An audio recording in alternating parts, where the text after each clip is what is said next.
قرآن مجید فرقان حمید کا نامہ پارہ ہے سورۃ انفال۔ اس سورت کی آیت نمبر 30 یہ آیت مبارکہ اس بندہ ناچیز نے تلاوت کی، اور اسی آیت مبارکہ کے ضمن میں چند باتیں آپ کے سامنے بیان کی جائیں گی۔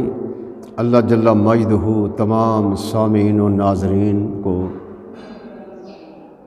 سننے کی، سمجھنے کی، غور و فکر کرنے کی اور عمل کرنے کی توفیق عطا فرمائے۔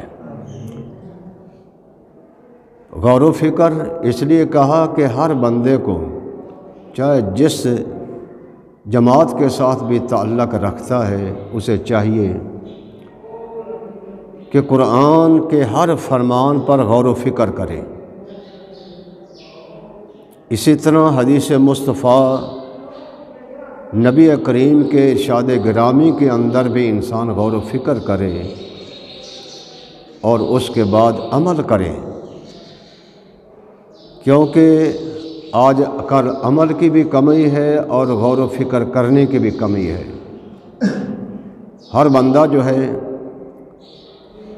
بس جس جماعت کے اندر لگا ہوا ہے نا اسی کے اندر وہ ڈٹا ہوا ہے، وہ یہ نہیں سوچتا کہ یہ صحیح ہے یا غلط ہے۔ اللہ نے عقل دیا، اللہ نے سمجھ دی۔ جب انسان دنیا کا ساز و سامان خریدنے لگتا ہے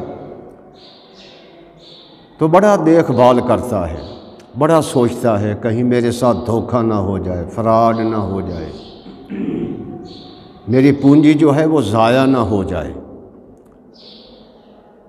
جب دنیا کے یہ چند ٹکے اس کو ضائع کرنے کی بجائے بندہ سوچ و وچار کے اندر پڑ جاتا ہے، ضائع نہ ہو جائے، برباد نہ ہو جائے، فکر لگ جاتا ہے۔ لیکن جو یہ سانس اللہ نے عطا فرمائے ہیں بندے کو، یہ انمول موتی ہیں، کیونکہ پیسہ تو گیا تو پھر آ گیا، چلا گیا اس سے زیادہ آ گیا، لیکن حضرات محترم سانس جب وہ چلا جاتا ہے دوبارہ وہ سانس واپس نہیں آتا۔ جتنے سانس آپ کے چلے گئے گویا کہ اتنے آپ کی زندگی کے سانس گھٹ گئے، کم ہو گئے، وہ دوبارہ نہیں ملیں گے۔ اس لیے بندے کو چاہیے جس جماعت کے اندر بھی ہے وہ ہر قرآن کی آیت کا بھی غور و فکر کرے اور حدیث مصطفیٰ کے مطابق اور حدیث مصطفیٰ کے فرمان کے مطابق بھی غور و فکر کرے اور پھر عمل کرنے، کیونکہ عمل سے زندگی بنتی ہے جنت بھی جہنم بھی۔ اگر عمل نہیں ہے تو پھر کوئی فائدہ نہیں۔ حضرات محترم یہ آیت مبارکہ جو میں نے حمد و صلوات کے بعد تلاوت کی ہے، اور یہ سورۃ انفال، یہ سورۃ مدنی ہے، مدنی سورت ہے، اور یہ میں نے پہلے بھی بتا چکا ہوں کہ جو ہجرت سے پہلے صورتیں اتریں وہ مکی کہلاتی ہیں، چاہے وہ غار میں اتری، چاہے وہ مکہ میں اتری، چاہے وہ حضور کے سفر میں نازل ہوئی آیتیں، وہ سب آیتیں وہ صورتیں مکی کہلاتی ہیں۔ اور جو ہجرت فرمانے کے بعد حضور پر نازل ہوئیں وہ مدنی کہلاتی ہیں، چاہے وہ مدینہ میں اتری، چاہے وہ بدر میں اتری، چاہے وہ احد میں اتری، چاہے وہ کسی مجلس میں نازل ہوئیں، چاہے سفر کے اندر اتریں، وہ تمام کی تمام آیات اور تمام کی تمام وہ صورتیں مدنی کہلاتی ہیں، یہ یاد رکھیں۔ اب یہ سورۃ انفال جو ہے یہ سورۃ مدنی ہے، یعنی مدینہ میں نازل ہوئی، یعنی ہجرت کے بعد نازل ہوئی۔ سورت تو بعد میں نازل ہوئی اور یہ آیت مبارکہ بھی بعد میں نازل ہوئی۔ اب اس آیت کا جو مفہوم ہے وہ مکہ میں ہو رہا ہے، وہ مکہ میں ہو رہا ہے کہ حضور علیہ الصلوۃ والسلام کے خلاف جو مشرکین مکہ تھے انہوں نے جب دیکھا کہ محمد صلی اللہ علیہ وسلم ہمارے خداؤں کو برا کہنے سے رکتا نہیں ہے، باز نہیں رہتا، ہمارے خداؤں کو برا کہتا ہے، ہمارے مذہب کو برا کہتا ہے، ہمارے باپ و دادا کو گمراہ کہتا ہے، تو لہٰذا انہوں نے دارالندوہ کے اندر اکٹھے ہو کر بڑے بڑے کافر، جس میں شیخ نجدی بھی موجود تھا، یعنی شیطان ابلیس بھی آیا ہوا تھا، تو انہوں نے مشورہ کیا کہ کوئی ایسی بات کی جائے کہ جس کے وجہ سے ہمیں ہماری محمد صلی اللہ علیہ وسلم سے جان چھوٹ جائے۔ تو لہٰذا اس مشورے کے اندر ایک نے مشورہ دیا کہ ان کو ایک مکان کے اندر بند کر دیا جائے، تھوڑا سا کھانا پانی دیا جائے، آہستہ آہستہ نعوذ باللہ من ذالک وہ ختم ہو جائیں گے، ہماری جان چھوٹ جائے گی، ہمارے خداؤں کو کوئی برا کہنے والا نہیں ہوگا۔ کسی نے مشورہ دیا، شیطان نے کہا یہ تیرا مشورہ صحیح نہیں ہے۔ شیطان نے کہا، کسی اور نے مشورہ دیا کہ یوں کر دیا جائے، ان کے ہاتھ پاؤں باندھ کر ایک اونٹ پر باندھ دیا جائے اور اونٹ کو حجاز کے ملک سے نکال دیا جائے، باہر بھیج دیا جائے، تو جب وہ یہاں نہیں ہوں گے ہمارے خداؤں کو برا بھی کوئی نہیں کہے گا، نہ ہمارے مذہب کو کوئی جھوٹا کہے گا، تو لہذا یوں کر دیا جائے۔ شیطان نے کہا یہ بھی تیرا مشورہ ٹھیک نہیں ہے، غلط ہے۔ ابو جہل نے مشورہ دیا کہ ہم 20-15 خاندان ہیں، مل کر ایک ایک آدمی لیا جائے، رات کو ان کے گھر کے ارد گرد پہرا ڈال لیں، جب وہ سو جائیں تو انہیں شہید کر دیا جائے۔ بعض میں وہ بنی ہاشم والے مطالبہ کریں گے، اتنے خاندانوں سے لڑ نہیں سکیں گے، آخر خون بہا کا مطالبہ کریں گے، تو ہم 100 اونٹ دے دیں گے، جان چھوٹ جائے گی۔ یہ اس نے کہا۔ ابلیس نے، وہ جو شیخ نجدی تھا، وہ کہنے لگا بالکل یہ مشورہ تمہارا جو ہے یہ بہترین ہے۔ اب یہ مشورہ مکہ کے اندر ہو رہا تھا، پھر حضور علیہ السلام کو جبریل امین رب کا پیغام لے کر آئے کہ محبوب آج رات انہوں نے آپ کے مکان کے ارد گرد گھیرا ڈالنا ہے، آپ کو شہید کرنے کا ارادہ ان کا ہے، لہذا آپ یہاں نہ سوئیں، حضرت علی کو سلا دیں اور آپ یہاں سے ہجرت فرما جائیں، ہجرت فرما جائیں۔ تو یہ واقعہ پہلے کا ہے، لیکن اتر مدینے میں رہا ہے، یہ صورت مدینے میں، اور یہ آیت بھی مدنی ہے۔ کیا فرمایا؟ وَإِذْ يَمْكُرُ بِكَ الَّذِينَ كَفَرُوا، اے محبوب علیہ السلام یاد کرو اس وقت کو جب کافر مکر کر رہے تھے، فریب دھوکہ بازی کر رہے تھے، کیونکہ دھوکہ بازی کرنا، مکر کرنا، فریب کرنا، کسی مسلمان کو دھوکہ دینا، یہ کافر کا نظریہ ہے، کافر کی سوچ ہے یا منافق کی سوچ ہے۔ جو مخلص مسلمان ہوگا وہ کبھی کسی کو دھوکہ نہیں دے گا، یہ یاد رکھ لیں۔ وَإِذْ يَمْكُرُ بِكَ الَّذِينَ كَفَرُوا، اے محبوب یاد کریں اس وقت کو جب کافر تمہارے بارے میں مکر کر رہے تھے، لِيُثْبِتُوكَ، یعنی تمہیں ایک مکان کے اندر بند کر دیا جائے، او يَقْتُلُوكَ، یا تمہیں شہید کر دیا جائے، قتل کر دیا جائے، او یخرجوک، یا تمہیں ملک حجاز سے نکال دیا جائے۔ اب یہ باتیں تو مکہ کے اندر کافر کر رہے تھے، مشرک، لیکن اللہ جل مجدہ یہ صورت مدینہ میں نازل ہوئی، یہ آیت بھی مدینہ میں نازل ہوئی، اس وقت خدا یاد دلا رہا ہے، لیثبتوک، تمہیں بند کر دیں، او یقتلوک، یا تمہیں شہید کر ڈالیں، او یخرجوک، یا تمہیں نکال دیں۔ وَيَمْكُرُونَ، اور مکر کر رہے تھے، فریب کر رہے تھے، آپس میں مشورے کر رہے تھے، آپس میں یہ سکیمیں بنا رہے تھے۔ وَيَمْكُرُ اللَّهُ، اللہ خفیہ تدبیر فرما رہا تھا۔ کافر دارالندوہ کے اندر یہ باتیں کر رہے تھے، لیکن رب فرماتا ہے میں خفیہ تدبیر فرما رہا تھا۔ وَيَمْكُرُ اللَّهُ، اللہ خفیہ تدبیر فرما رہا تھا۔ وَاللَّهُ خَيْرُ الْمَاكِرِينَ، اللہ کی تدبیر جو ہے وہ سب سے بہتر ہوتی ہے۔ اب یہ سوچنا ہے، یہ آیت مدنی واقعہ جو ہوا وہ مکہ کے اندر ہوا، اب مدینہ میں یہ کیوں واقعہ ہوا؟ یہ کیوں حضور کو یاد دلایا گیا؟ مسلمانوں کو سامنے یہ آیت مبارکہ کیوں رکھی گئی؟ اس وقت کیوں بتلایا گیا؟ کیونکہ مکہ کے اندر مشرک تھے، بت پجاری، بتوں کو پوجنے والے، اور مدینہ کے اندر اور مدینہ کے گرد و نواح کے اندر جو تھے وہ یہودی تھے۔ یہ یاد رکھیں، وہاں کون تھے؟ یہودی۔ اور مدینہ کے گرد و نواح میں یہودی وہاں بستے تھے۔ اور یہودی ایک ایسی قوم ہے جو اللہ کے نبیوں کے خلاف چلتی ہے۔ کیوں؟ قرآن مجید گواہی دے رہا ہے وَيَقْتُلُونَ النَّبِيِّينَ بِغَيْرِ الْحَقِّ، وہ نبیوں کے ساتھ عداوت کرنا، نبیوں کے ساتھ دشمنی کرنا، اتنا دشمنی سے آگے بڑھ چکے تھے کہ وَيَقْتُلُونَ النَّبِيِّينَ، اللہ کے نبیوں کو وہ شہید کرتے تھے، قتل کر دیتے تھے نبیوں کو۔ یعنی نبیوں کی دشمنی ان کے دلوں کے اندر اتنی رچی ہوئی تھی۔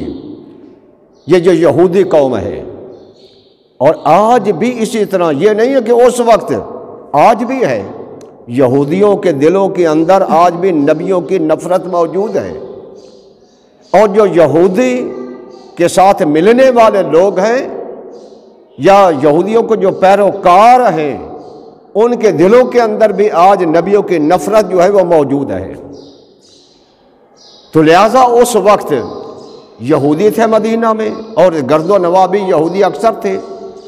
اللہ نے اس آیت مبارکہ کو نازل فرما کر ان یہودیوں کو خبردار کیا، انہیں بتایا یہودیوں تم چاہے جتنا بھی نبی کی مخالفت کرتے رہو، نبی پر کے تکلیف دینے کے لیے، شہید کرنے کے لیے مختلف سکیمیں بناتے رہو، لیکن تم میرے نبی کا کچھ بھی نہیں بگاڑ سکتے۔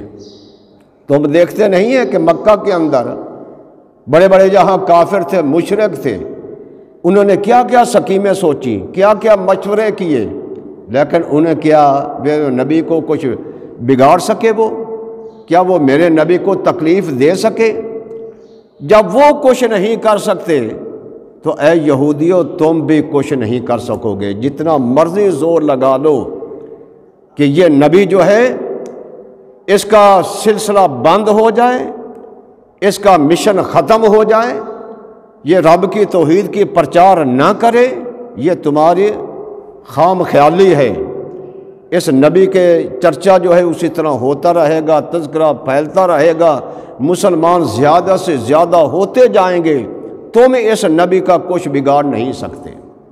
اعلیٰ حضرت نے بڑی پیاری بات کہی، رہے گا یوں ہی ان کا چرچا رہے گا۔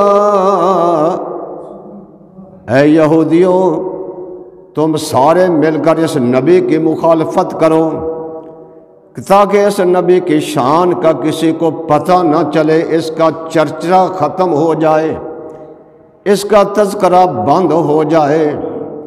قطعاً یہ تمہاری خام خیالی ہے، تم کچھ بھی نہیں کر سکتے۔ رہے گا یوں ہی ان کا چرچا رہے گا، پڑے خاک ہو جائیں جل جانے والے، پڑے خاک ہو جائیں جل جانے والے، چمک تجھ سے پاتے ہیں سب پانے والے۔ تو اللہ جل مجدہ نے اس آیت مبارکہ کو مدینہ میں نازل فرما کر مکہ کا واقعہ ان کے سامنے بیان رکھا۔ فرمایا یہودیوں مکہ والے میرے نبی کو کوئی دکھ نہیں پہنچا سکتے تو تم بھی کچھ نہیں کر سکو گے۔ اب یہودیوں نے جب مسلمان زیادہ ہونے لگے، بڑھنے لگے، حضور کے دامن سے وابستہ ہونے لگے۔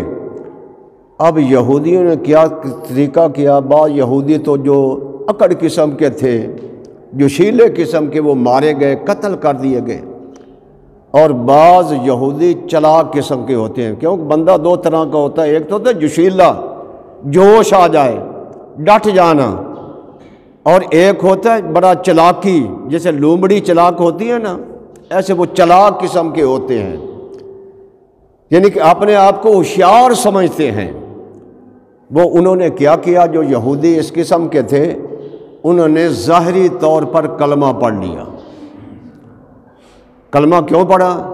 تاکہ ہماری جان بھی بچ جائے اور ہمارا مال، بچے، یہ سب محفوظ ہو جائے، کیونکہ مسلمان کہیں گے یہ بھی مسلمان ہے۔ اب انہوں نے نبی کا کلمہ پڑھ لیا، نمازیں بھی پڑھتے تھے، حج بھی کرتے، عمرے بھی کرتے تھے، زکاتیں، روزے بھی، سب کچھ ارکان کرتے تھے۔ ظاہری انہوں نے کلمہ پڑھ لیا، مسلمان ہو گئے، لیکن اندرونی طور پر ان کی سوچیں بھی وہی یہودیوں والی، ان کی وہی فکر بھی وہی یہودیوں والا، اور اندرونی طور پر عداوت بھی نبیوں کے ساتھ وہی یہودی والی۔ حالانکہ نمازیں پڑھ سب کچھ کر رہے تھے، نمازیں پڑھتے، زکاتیں دیتے، حضور کے پیچھے پھر نمازیں پڑھنی، یہ کتنا بڑا درجہ ہے کہ آخر الزمان اللہ کے محبوب کے پیچھے نماز ادا کرنی، کتنا درجہ ہے۔ تو ایسے لوگوں کو اللہ نے منافق فرمایا ہے۔ منافق یعنی ظاہری کچھ تھے اور ان کا باطن کچھ اور تھا، جس کا قرآن مجید کے اندر ذکر فرمایا ہے، وَمِنَ النَّاسِ مَن يَقُولُ آمَنَّا بِاللَّهِ وَبِالْيَوْمِ الْآخِرِ وَمَا هُم بِمُؤْمِنِينَ۔ رب فرما رہا ہے کہ اے محبوب، ایسے لوگوں میں سے لوگ بھی موجود ہیں، وَمِنَ النَّاسِ مَن يَقُولُ آمَنَّا بِاللَّهِ، جو کہتے ہیں زبان سے ہم ایمان لائے اللہ پر، وَبِالْيَوْمِ الْآخِرِ، اور آخرت کو بھی ہم نے مانا، اللہ کو ہم مانتے ہیں، نبی کو مانتے ہیں، آخرت کو مانتے ہیں، کتاب کو مانتے ہیں، سب کو مانتے ہیں، وہ زبان سے کہتے ہیں۔ رب کیا فرماتا ہے، وما ہم بمؤمنین، وہ ایمان والے بھی نہیں ہیں۔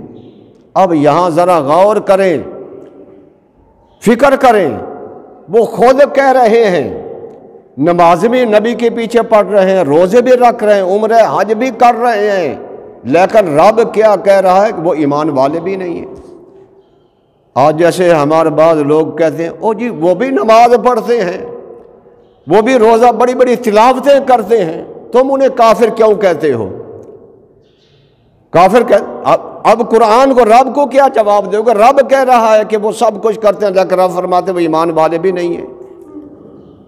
کیوں؟ وہ منافق لوگ تھے۔ آؤ دوسری جگہ دیکھیں، قرآن مجید سورۃ منافقین 28واں پارہ، اس سورت کا معنی بھی ہے، یہ سورت کا نام بھی ہے المنافقون، منافقوں والی سورت۔ اب قرآن کہہ رہا ہے، اب قرآن کو جھٹلاؤ، ہمیں کیا بات ہے؟ قرآن کیا کہہ رہا ہے، اذا جاءک المنافقون، اے محبوب جب منافق آپ کے پاس آتے ہیں نا، قالوا نشہد انک رسول اللہ، وہ آپ کے پاس آ کر کیا کہتے ہیں، اے محبوب ہم گواہی دیتے ہیں کہ آپ اللہ کے رسول ہیں۔ قالوا نشہد انک رسول اللہ، ہم گواہی دیتے ہیں کہ آپ اللہ کے رسول ہیں۔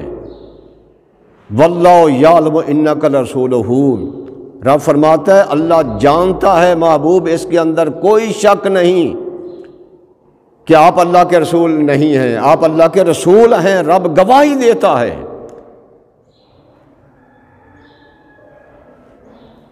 واللہ یشہد ان المنافقین لکاذبون، اور اللہ یہ بھی گواہی دیتا ہے یہ کافر منافق جو ہیں یہ جھوٹے ہیں۔ اب قرآن کی آیت کو جھٹلانا، یہ کہنا کہ بھائی وہ بھی نمازیں پڑھتے ہیں، جو نبی کے نماز پڑھنے والے، کلمہ پڑھنے والے، حضور کے گواہی دینے والے، ان کے بارے میں رب کہہ رہا ہے کہ واللہ یشہد، اللہ گواہی دیتا ہے، ان المنافقین لکاذبون، یہ منافق جھوٹے ہیں، ان کی نمازیں جھوٹی ہیں، روزے جھوٹے ہیں، ان کی تلاوتیں جھوٹی ہیں، یہ خود جھوٹے قرآن کہہ رہا ہے۔ ادھر رب نے گواہ، رب فرماتا ہے واللہ یعلم انک رسول، رب جانتا ہے کہ آپ اللہ کے سچے رسول ہیں، لیکن رب گواہی دیتا ہے یہ منافق جو ہیں یہ جھوٹے ہیں۔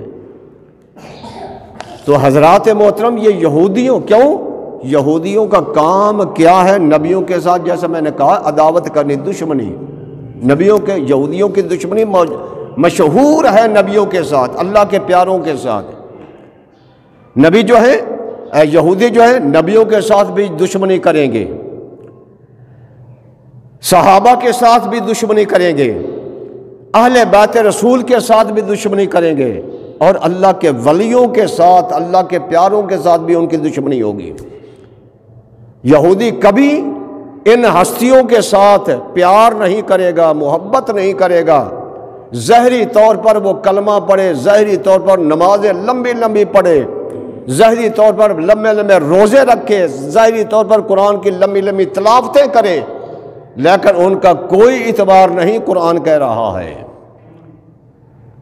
حضور علیہ الصلوۃ والسلام کی بارگاہ میں صحابہ کرام بیٹھے ہوئے ہیں، اللہ کے نبی کی بارگاہ میں مال تجارت آ گیا، مال حضور تقسیم فرما رہے ہیں، کسی صحابی کو کتنا دیا، کسی کو دے دیا، وہ آیا اس کو دے دیا۔ ایک آدمی آ گیا، سیاہ ستہ کی حدیث، سیاہ ستہ کی حدیث پاک ذرا غور کریں۔ ایک آدمی آ گیا اور وہ اس کی غیر العینین، ان کی آنکھیں دھسی ہوئی تھیں، آگے اس کی پیشانی ابھری ہوئی تھی، رخسار اس کے ابھرے ہوئے تھے، آنکھیں دھسی ہوئی۔ آ کر حضور کی بارگاہ میں آ کر کہنے لگا اہدل یا محمد صلی اللہ علیہ وسلم، اے محمد انصاف کرو۔